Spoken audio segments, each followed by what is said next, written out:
Hello everyone, welcome back to our YouTube channel.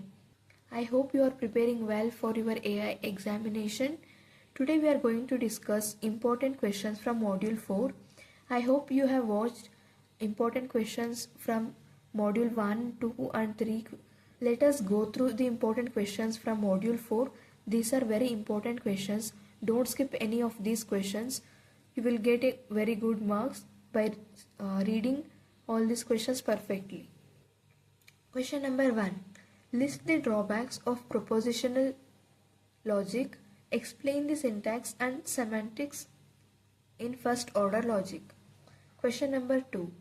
Define universal and existential instantiation and give example for both. Prove the following using forward chaining.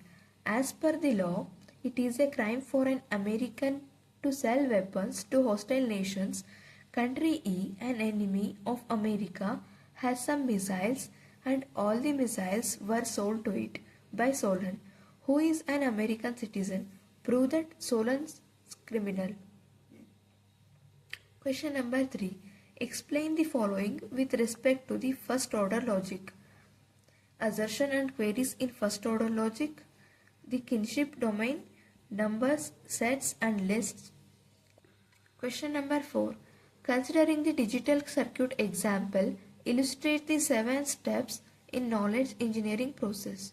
This is very important question. So these are the important questions. Prepare well. All the best. Thanks for watching.